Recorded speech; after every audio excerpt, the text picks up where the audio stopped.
칡나무는 왼쪽 방향으로 자기 몸을 감으면서 자라나는 경향이 있습니다. 흔히 우리는 칡나무를 칡넝쿨이라고 말을 합니다. 그런데 등나무는 칡나무와 반대로 오른쪽 방향으로 감기며 자라나는 경향이 있습니다. 감기면서 자라가는 방향은 서로 다르지만 이 두 나무의 공통점이 있습니다. 모두 스스로 자기 몸을 반듯하게 세우며 위로 뻗어나가는 나무들과는 달리 어떤 주변의 다른 나무 혹은 기둥과 같은 그런 지지대를 타고 자신의 줄기를 각자 자라가는 방향대로 그 지지물을 가부면서 생장한다는 것입니다. 칡나무는 왼쪽 방향으로, 등나무는 오른쪽 방향으로 말입니다. 그런데 이 두 나무가 서로 같은 지지대에서 만나면 어떤 일이 일어날까요? 하나의 지지대를 두고 서로 각자의 방향대로 감기면서 자라갈 것입니다. 서로 엇갈리며 감기게 되어 급기야 뒤엉키는 형태로 그 두 나무의 줄기들은 한 지지대를 중심에 두고 자라가게 될 것입니다. 줄기 감는 방향이 서로 반대인 데다 서로가 서로를 엇갈리며 감싸는 구조가 반복되다 보니 나중에는 얽힌 상태를 풀어내기가 어려운 지경에까지 이르게 됩니다. 이미 알고 계신 분들이 있겠지만 한자로 칡, 갈, 등나무, 등이 서로 만나 한 단어를 이루는 갈등이라는 단어의 의미, 그 유래가 지금 제가 말씀드린 데에서 왔다는 것을 우리는 알 수 있습니다. 저는 개인적으로 칡넝쿨과 등나무가 하나의 지지대에서 만나 서로 엉켜 자라가는 그 모습은 마치 우리가 인간관계에서 경험하는, 그리고 하나님과 우리 사이의 관계에서 경험하는 애증에 대한 감정을 시각화해서 보여주고 있다는 생각을 하게 됩니다. 어떤 한 사람과의 관계에서 사랑하는 감정과 미워하는 감정이 서로 공존해 있는 모습, 하나님과 우리와의 사이에서도 마찬가지입니다. 그런데 인간관계에서 서로의 감정을 인정하고 존중해 주기보다 각자 자기 감정을 더 앞세우며 상대를 타고 기어오르려는 그런 마음의 감정들이 서로 뒤엉켜 있는 애증의 모습이 칡넝쿨과 등나무가 한 지지대에서 서로 엉켜 있는 모습 같아 보입니다.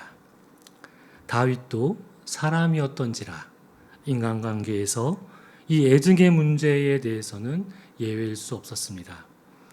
이 유독 애증이라는 감정은 가까운 관계 안에서 우리가 경험하는 감정입니다. 특히 우리가 신앙생활을 하면서 하나님과의 관계에서 그렇죠. 부모와 자녀 간에 가까운 친구나 인간관계 안에서 주로 경험하는 것 같습니다. 오늘 우리가 살펴보고자 하는 것은 바로 이 두 사람 사이의 애증이라는 감정, 다윗과 압살롬 사이에서 라는 감정을 통해 우리와 하나님과의 애증 관계는 또한 어떠한지를 함께 살펴보고자 합니다. 다윗의 감정이 칡나무라면 그의 아들 압살롬의 감정은 등나무 같았습니다. 표면적으로 두 사람의 감정이 서로 만나게 되는 그 한 지지대는 어디였을까요? 바로 다윗의 딸 다말이었습니다. 다윗의 첫째 아들인 암놈은 그 이복 형제인 압살롬의 여동생 다말을 흠모해서 상사병에 걸렸죠. 암논이 꾀병을 부려서 다말이 자신을 간호해 줄 것을 다윗에게 요청합니다. 이것은 친구 요나답과 벌인 암논의 잔꾀였습니다. 다말이 암논을 위해 음식을 요리해 주고 그의 부탁으로 손으로 암논에게 음식을 먹여줄 때 암논은 정신 빠진 사람처럼 행동을 했습니다. 억지로 다말에게 성적 수치와 모욕을 주었습니다. 오빠인 압살롬은 여동생 다말이 암논에게 당한 일을 알게 되었고 호시탐탐 암논에 대한 복수심을 키워갔습니다. 이 사실을 아버지 다윗도 알게 되었습니다. 사무엘하 13장 21절 세번역 성경입니다. 다윗 왕은 이 이야기를 모두 듣고서 몹시 분개하였다. 그런데 다윗은 분노만 했을 뿐. 첫째 아들 암논에게 어떤 법적, 도덕적 책임을 묻지 않았습니다. 이 문제에 대해서 제대로 된 치리를 하지 않았던 것입니다. 모세의 율법에 따르면 근친상간이나 강간행위는 사형이나 그에 준하는 엄한 처벌을 받아야 했는데 다윗은 분개만 할 뿐 다말의 편에서 회복은 물론 암논의 이런 비열한 행위에 대해서 어떤 처사도 내리지 않았습니다. 사실 다윗은 그가 밧세바를 가늠한 사건을 통해 자신의 죄를 통감하면서 하나님께 깊이 회개했던 비슷한 과오를 저질렀던 자신의 경험에서 깨달은 그 깨달음과 적용을 바로 이 사건에 적용해야 했었는데 그렇지 못했습니다. 자식들 사이에서 일어난 이런 근친상간이 이미 엎질러진 물이라 하더라도 붕괴하는 것에만 그칠 것이 아니라 그것이 왜 죄인지 자신의 경우를 되짚어 보면서 암논에게 그의 자신의 죄를 통감하게 해야 했고 거기에 맞는 치리를 해야 했습니다. 그리고 씻을 수 없는 상처를 입은 딸 다말을 위한 회복에도 노력을 해야 했죠. 하지만 다윗은 그렇게 하지 않았습니다. 왜 그랬을까요? 우리는 사무엘하 13장 21절 지금 제가 읽어드렸는데 70인역의 번역에서 그 힌트를 찾을 수 있습니다. 70인역 성경은 구약 성경이 히브리어로 쓰여인 것을 헬라어로 번역한 성경입니다. 셉투아진트라고 하는데 그 성경의 사무엘하 13장 21절 말씀이 이렇습니다. 왕 다윗이 이 모든 말을 듣고 크게 분노했다. 그러나 그의 아들 암논의 영혼을 아프게 하지는 않았다. 왜냐하면 그가 그의 첫 아들인 암논을 사랑했기 때문이다. 70인역 성경에는 왜 그가 치리를 하지 않았는지에 대한 힌트를 우리에게 주고 있습니다. 암논에 대한 다윗의 편애는 죄 앞에서 그의 눈을 멀게 했습니다. 죄를 무작정 덮어주기만 하는 것이 사랑의 전부는 아니죠. 하나님도 다윗이 밧세바를 범했을 때 다윗의 생명을 보존해 주는 대신에 그 둘 사이에서 생긴 생명을 거둬가셨습니다. 그리고 다윗의 집에 칼이 떠나지 않을 것이라는 밧세바에 대한 그 죄의 그 대가의 말씀으로 압살롬의 쿠데타로 다윗의 집안에 칼이 임하는 것을 우리는 지난 시간에 살펴보았습니다. 다말을 범한 암논에 대해 그 어떤 처벌을 다윗은 내리지 않았는데 그의 이런 태도는 압살롬으로 하여금 다윗에 대한 미움과 증오의 씨앗을 심기에 충분했습니다. 즉 다말의 사건이라는 한 지지대에서 다윗과 압살롬의 감정은 각자의 방향대로 서로 뒤엉키기 시작했습니다. 시간이 지나면서 다윗과 압살롬 사이의 그 애정의 감정은 어떻게 뒤엉키면서 발전되었을까요?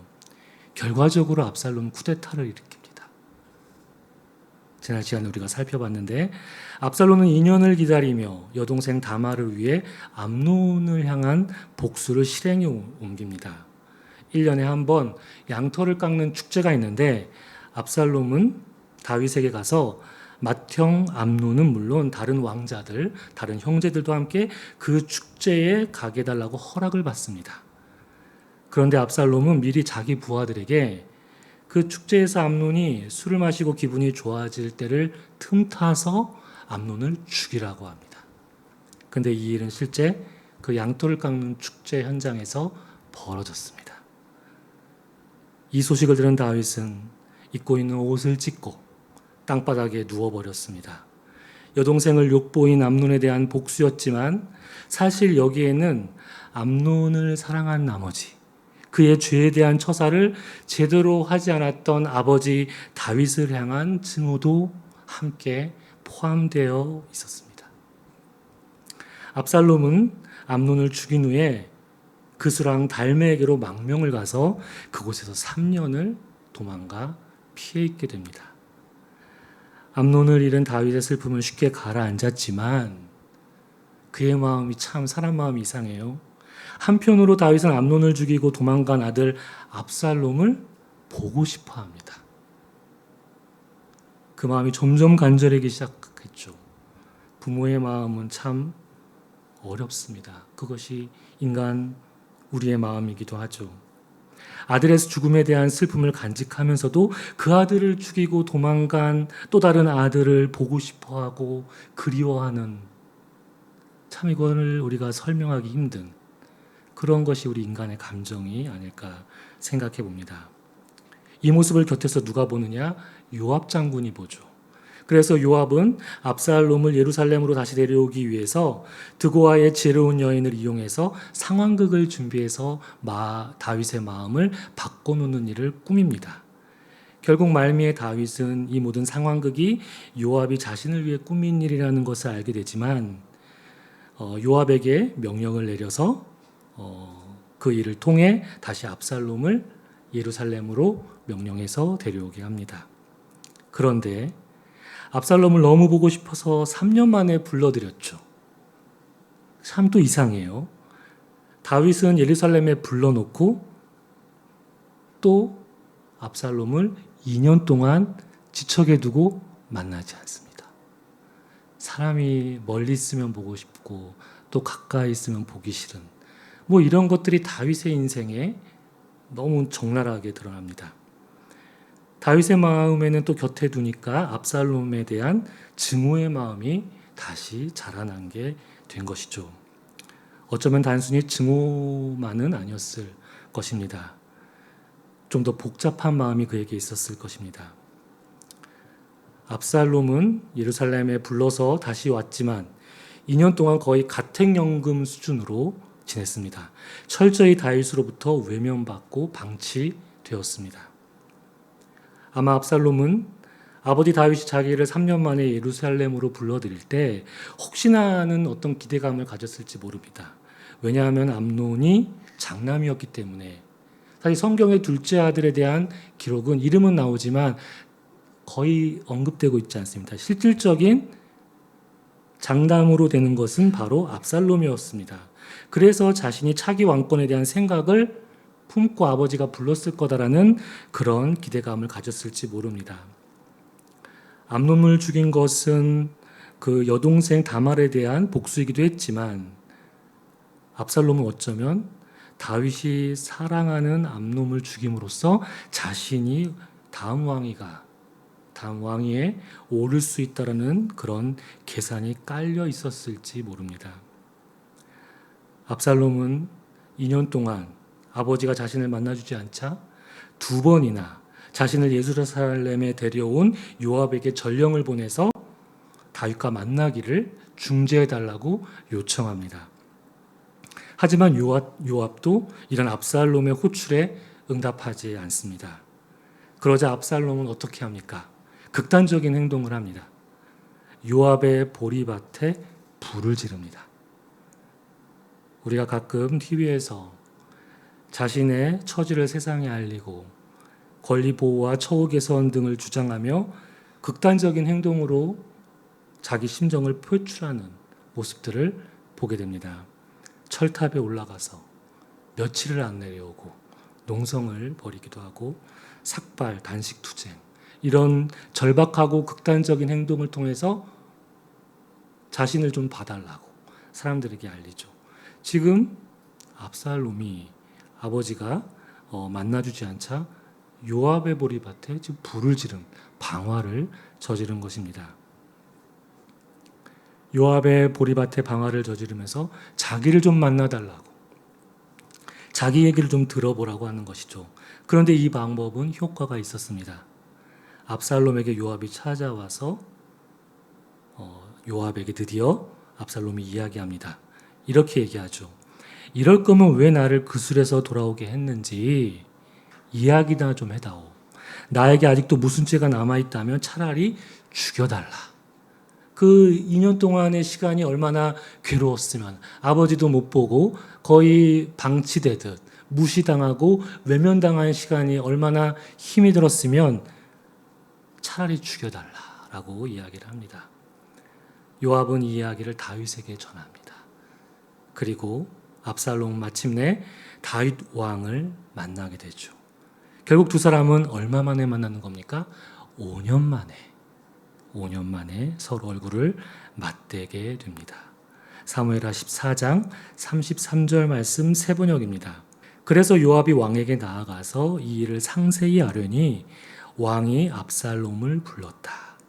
압살롬이 왕에게 나아가서 왕 앞에서 얼굴이 땅에 닿도록 절을 하자 왕이 압살롬에게 입을 맞추었다. 아들 압살롬을 향한 다윗의 입맞춤, 반가움과 기쁨, 사랑 어린 입맞춤으로 느껴지지 않고 형식적인 대면에서의 인사치레와 같은 건조한 입맞춤으로 묘사되고 있습니다. 성경은 이 둘이 입맞추고 나서 어떤 이야기를 하는지 우리에게 들려주지 않습니다. 이 이야기가 사무엘하 14장 마지막입니다. 그리고 15장으로 넘어가면서 어떤 얘기가 펼쳐지냐면 압살롬이 반란을 일으키는 물밑 작업을 하는 게 바로 15장에서 이어집니다. 우리가 미루어 짐작할 수 있는 것은 압살롬은 다윗과 만나는 이 자리에서 다윗이 자신에게 왕위를 물려줄 마음이 없다는 것을 확인하는 그런 자리가 되었던 것만은 분명하다는 생각을 한번 해보게 됩니다. 그래서 15장에서 성경은 바로 압살롬이 반란을 위한, 쿠데타를 위한 물밑 작업을 시작하는 것을 우리는 보게 되죠. 사무엘하 15장 5절, 6절 말씀입니다. 또 누가 가까이 와서 엎드려서 절을 하려고 하면 그는 손을 내밀어서 그를 일으켜 세우고 그의 뺨에 입을 맞추곤 하였다. 압살롬은 왕에게 판결을 받으려 오는 모든 이스라엘 사람에게 이런 식으로 하였다. 압살롬은 이렇게 해서 이스라엘 사람의 마음을 사로잡았다. 다윗에게 판결을 받기 위해 예루살렘에 오는 사람들을 그 중간에서 가로채듯이 자신이 간섭해서 그들에게 판결을 대신해 주고 그들로부터 인심을 얻어가고 있는 압살롬이었습니다. 무엇보다 그가 백성들에게 하는 행동을 잘 보십시오. 자신에게 절을 하는 백성을 일으켜 세우고 있죠. 그리고 그들의 뺨에 입을 맞춰주고 있습니다. 5년 만에 만난 다윗이 자신에게 했던 그 건조한 입맞춤과는 대조됩니다. 압살롬은 반란을 준비하며 백성들의 마음을 얻는 정치적인 입맞춤을 다윗에게 다가가는 사람들에게 중간에서 가로채듯 그들에게 보내고 있는 것을 볼 수 있습니다. 마침내 압살롬은 반란을 일으켜서 다윗을 예루살렘에서 몰아내고 피난길에 오르게 합니다. 하지만 압살롬은 다윗의 군대와 에브라임 수풀에서 대규모 전투를 벌일 때 노새를 타고 도망가다가 그가 늘 자랑하던 자신의 그 풍성한 숫, 그 머리카락이 상수리나무에 걸려서 매달리게 되죠. 그때 요압이 다윗의 명령에 반하는 행동을 합니다. 나무에 걸려있는 압살롬의 심장을 찌르죠. 다윗은 이 전투에 앞서 이런 당부를 장군들에게 했습니다. 사무엘하 18장 5절 말씀. 그때 왕이 요압과 아비새와 이때에게 부탁하였다. 나를 생각해서라도 저 어린 압살롬을 너그럽게 대하여 주시오. 왕이 압살롬을 너그럽게 대하여 달라고 모든 지휘관에게 부탁하는 말을 온 백성이 다 들었다. 지금 반란군과 다윗의 정규군들이 싸우는데 다윗은 압살롬을 너그럽게 봐달라고 장군들에게 부탁하고 있었는데 요압은 이 명령을 어기고 상수리나무에 걸려있는 압살롬을 죽였던 것입니다. 반란 세력과의 전투에 임하는 장군들에게 압살롬을 너그럽게 대하여 달라고 다윗은 아비로서 아들에 대한 어쩔 수 없는 그 사랑을 보여주고 있습니다. 다윗과 압살롬의 이러한 애증은 그들이 서로 살아있을 때 풀지 못하고 어떻게 끝났습니까? 요압이 압살롬을 전장에서 죽임으로써 불완전하게 그들의 애증은 멈출 수 있었습니다. 2년 전에 8월 11일 얼빗교회는 첫걸음 감사 예배를 하나님께 드렸습니다. 어느새 2년이라는 시간이 흐른 것이 믿기지 않을 만큼 시간이 참 빨리 흘러간 것 같습니다. 얼빗교회가 그동안 무엇을 했는지를 돌아보기보다 하나님께서 무엇을 얼빗교회를 통해서 하셨고 또 이곳에서 어떻게 우리와 함께 했는지를 돌아보게 됩니다. 2년 동안 놀라운 일들이 얼빗교회에 일어났습니다. 2년 동안 새신자가 한 명도 생기지 않는 놀라운 일이 일어났습니다. 그리고 또 하나의 놀라운 일이 일어났습니다. 제 마음에서 일어난 일입니다. 바로 그술로 망명을 떠난 압살롬이 3년 만에 예루살렘으로 불려왔는데 아버지 다윗이 자기 원대로 만나주지 않았던 그 압살롬의 가택연금 같았던 2년, 그 2년을 제가 누구보다도 그 압살롬의 마음을 잘 이해할 수 있게 되었다는 점이 저로서는 또 하나의 놀라운 일입니다. 요압의 보리밭에 불을 지르고 싶었던 심정이 왜 저에게 없었겠습니까?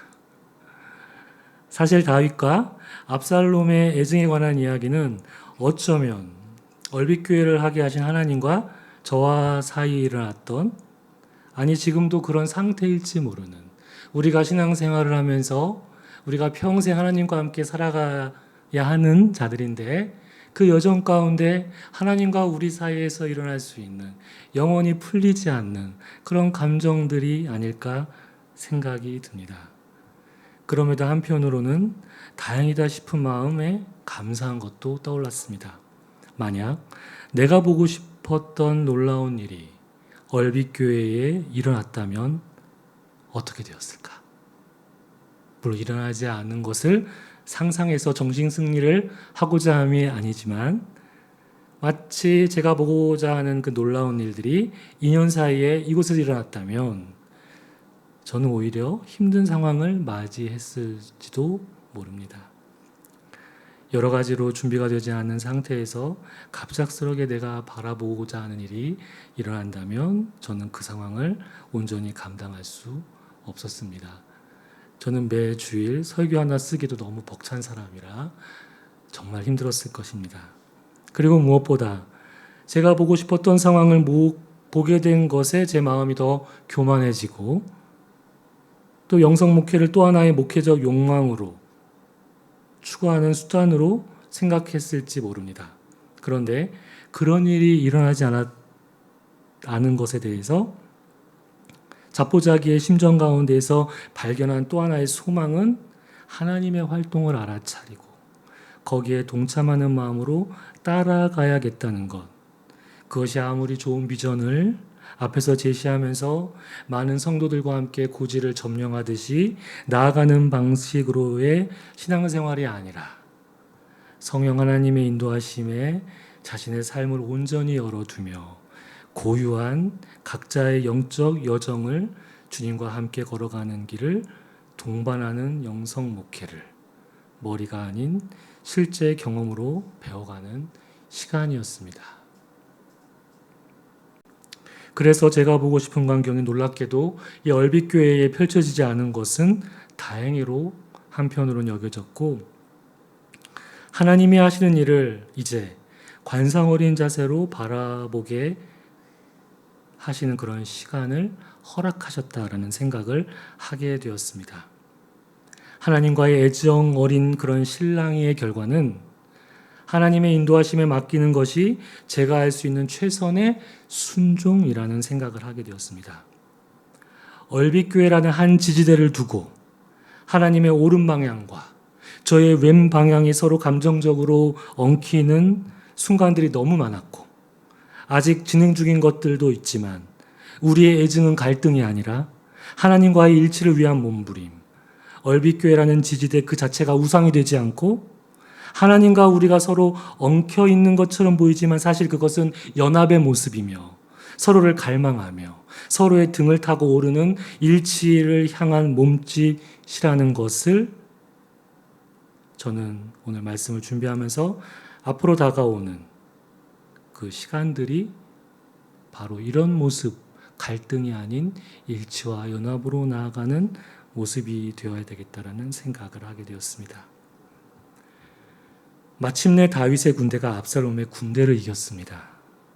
하지만 다윗은 승패의 소식보다 그에게 더 중요했던 것은 압살롬의 생사에 관한 것이었죠. 다윗은 두 성문 사이에서 전령으로부터의 소식을 기다리고 있었습니다. 마침내 파수꾼이 누군가 온다고 알려주었습니다. 첫 번째 온 사람은 바로 아히마아스였습니다. 그는 다윗에게 나가서 이렇게 인사를 했습니다. 다윗은 그에게 이렇게 질문합니다. 사무엘하 18장 29절 상반절 말씀, 그 어린 압살롬도 평안하더냐.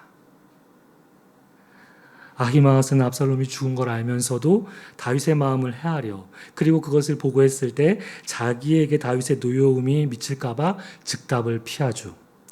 잠시 뒤에 이어서 파수꾼이 두 번째 전령이 오고 있다는 얘기를 하죠. 그는 에티오피아 사람으로 요압이 먼저 보낸 사람인데 아히마아스보다 뒤늦게 도착한 것입니다.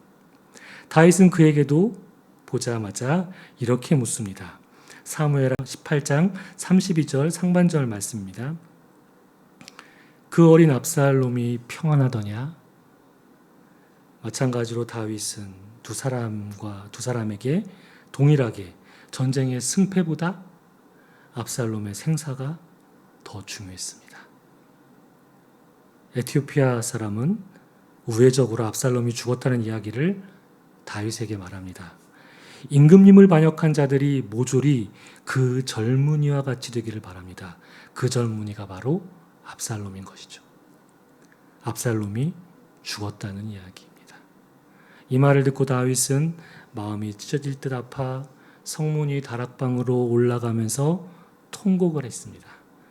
그리고 마지막 33절 말씀, 내 아들 압살롬아, 내 아들 압살롬아, 너 대신 차라리 내가 죽을 것을, 압살롬아, 내 아들아, 내 아들아. 사실 다윗은 압살롬을 대신해 죽을 수 없습니다. 모든 인간은 실제로 타인이 맞이해야 하는 죽음을 대신 죽어줄 수 없습니다. 부모라고 해도 말입니다. 목숨이 두 개인 것도 아닐 뿐더러 그 사람을 대신 죽는다고, 그 사람을 위해 대신 죽는다고 한들 그 사람을 위한 생명이 연장되거나 다시 살아나는 것은 우리 소관이 아니죠. 그저 아비로서 죽은 자식에 대한 안타까운 심정일 뿐입니다. 그렇게 해서라도 다시 살리고 싶어하는 간절한 바람이죠. 다윗과 압살롬 사이의 애증은 전장에서 압살롬이 죽음으로써 이렇게 불완전하게 막을 내렸습니다. 하지만 이 애증의 마침표, 다윗에게는 인생 최대의 비극으로 다가왔지만 다윗과 압살롬의 관계에서의 애증은 하나님과 우리와의 관계에서 우리를 인도하는 곳이 있습니다. 그것은 바로 십자가의 사랑입니다. 다윗과 압살롬 사이에 일어난 애정의 감정은 인간 사이에서 겪을 수 있는 보편적인 감정일지 모르지만 하나님과 우리와의 관계에서 볼 때 이 애증이라는 감정이 어떻게 승화되어야 될지를 신앙인인 우리에게 말해주는 부분이 분명히 있습니다. 우리를 향한 하나님의 사랑이 꼭 다윗의 이 통곡 같지 않습니까? 내 아들 압살롬아, 내 아들아, 내 아들 압살롬아, 너 대신에 차라리 내가 죽을 것을. 우리를 창조하시고 우리와 함께 살기를 원했지만 우리가 하나님을 멀리 떠나면서 하나님과 분리되어 살아가는 그 모습을 보고 하나님은 안타까워했습니다. 그러면서 하나님께서 생각하신 것은 너 대신 차라리 내가 죽을 것을. 다윗은 압살롬을 위해 대신 죽을 수 없지만 신은, 우리를 만든 신은 우리를 위해 대신 죽으셨습니다. 그것이 하나님과 우리와의 관계에서 일어나는 애증이 어떻게 승화되어야 하는지, 어떻게 승화되어야 합니까? 십자가의 사랑을 다시 바라보도록. 왜 얼빗교회를 하나님께서 시작하게 하셨는지, 왜 하나님께서 우리를 자녀 삼으시면서 우리의 삶이 더 힘든 것 같고 하나님과의 관계가 왜 이렇게 꼬여만 가는 것 같은지, 그것은 그것 자체로 끝나는 것이 아니라 다시 우리를 십자가의 사랑으로 나아오게 하는 그 감정이라는 것을 우리는 반드시 알아야 합니다. 사랑하는 성도 여러분, 우리를 향한 하나님의 사랑이 다윗이 압살롬을 향한 그 통곡의 말 같지 않습니까?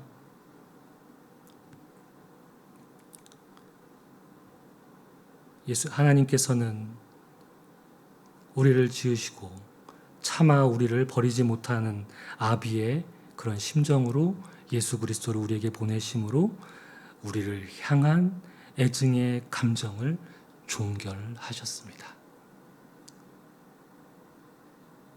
우리가 앞으로 살아가면서 하나님과 어떤 관계로 살아갈지를 한번 생각해 봅니다. 애증의 마음 그 자체는 큰 문제가 없습니다. 그 애증이 우리를 초대하는 곳, 그것은 우리를 완전하게 사랑하고자 하시는 하나님이 우리를 향한 예수 그리스도를 통한 사랑을 보여주심으로 우리가 다시 하나님을 바라보며 주님과 함께 이 땅을 살아가도록 초청하시는 우리 안에 일어나는 이 감정, 애증에 대한 감정이라는 것을 우리는 한번 생각해 봐야 할 것입니다. 얼빗교회와 그리고 여러분이 앞으로의 신앙생활 속에서 앞으로의 시간 가운데 하나님의 그 애타는 부르심을 우리의 감정을 통해서도 잘 알아차리고 주님의 음성을 따라 살아가는 주님의 자녀들이 되길 소망합니다. 이 시간 말씀을 마음에 품고 나의 영적 가슴과 가정, 교회 공동체에 다가온 하나님 마음에 머물러 잠시 침묵으로 주님과 대화를 나누겠습니다.